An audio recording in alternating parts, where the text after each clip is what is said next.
സാധാരണക്കാരെ സംബന്ധിച്ച് ഇതാ ബി പി എൽ വിഭാഗത്തിൽപ്പെട്ടവർക്കും നിരക്ക് വർധന ബാധകമെന്ന് പറയുമ്പോൾ സാധാരണക്കാരെ അടക്കം ഇത് തിരിച്ചടിയാകുന്ന സാഹചര്യമല്ലേ ഉള്ളത്? വൈദ്യുതി വകുപ്പിന്റെ ഉത്തരവിന്റെ തീരുമാനങ്ങൾ അതിപ്പോൾ കൃത്യമായി പുറത്തു വന്നിട്ടുണ്ട്. സംസ്ഥാനത്ത് ഡിസംബർ 5-ാം തീയതി മുതൽ സംസ്ഥാനത്ത് പുതിയ പുതിയ വൈദ്യുതി വർധന നിരക്ക് അത് പ്രാബല്യത്തിൽ വരുമെന്നുള്ളതാണ് പ്രധാനപ്പെട്ട തീരുമാനം.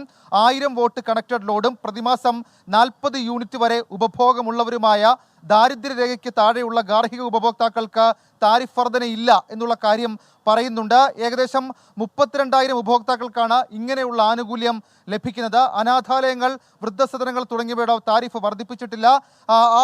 ആ തരത്തിൽ ഏതാണ്ട് 38,000 ഉപഭോക്താക്കൾക്ക് ഈ ആനുകൂല്യം ലഭിക്കും. ദാരിദ്ര്യരേഖയ്ക്ക് താഴെയുള്ള കുടുംബങ്ങളിൽ ക്യാൻസർ രോഗികളോ സ്ഥിരമായ അംഗവൈകല്യം ബാധിച്ചവരോ വീട്ടിലുള്ളവർക്ക് പ്രതിമാസം 100 യൂണിറ്റ് വരെ ഉപയോഗിക്കുന്നതിന് താരിഫ് വർധനയില്ല.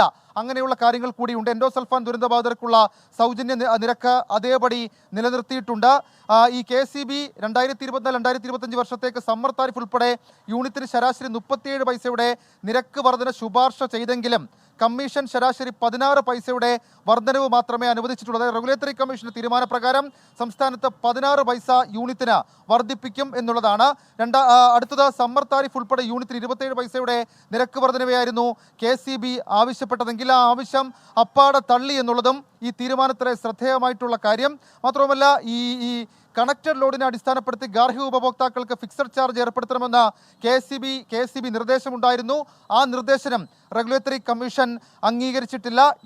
അങ്ങനെ ഈ സമ്മർ താരിഫ് അതേപോലെ തന്നെ ഈ കണക്റ്റഡ് ലോഡിനെ അടിസ്ഥാനപ്പെടുത്തി ഗാർഹിക ഉപഭോക്താക്കൾക്കുള്ള ഫിക്സഡ് ചാർജ് ഇത് രണ്ടാവശ്യങ്ങളും KCBയുടെ ഈ രണ്ടാവശ്യങ്ങളും തള്ളി എന്നുള്ളതും ഈ തീരുമാനത്തിലെ സുപ്രധാനമായിട്ടുള്ളൊരു കാര്യമായി നമുക്ക് ചൂണ്ടിക്കാണിക്കാൻ കഴിയും. സംസ്ഥാനത്ത് ഏകദേശം 1.5 ലക്ഷത്തോളം ചെറുകിട വ്യവസായികളുണ്ട്. ഇവർക്ക് പകൽ സമയത്ത് ഏതാണ്ട് രാവിലെ 6 മുതൽ വൈകുന്നേരം 6 വരെ വൈദ്യുതി നിരക്ക് 10% കുറയ്ക്കുന്നത് കമ്മീഷൻ പരിഗണിച്ചിട്ടുണ്ട് എന്നുള്ളതും ഇതിലെ ഒരു തീരുമാനമായി നമുക്ക് ചൂണ്ടിക്കാണിക്കാൻ കഴിയും.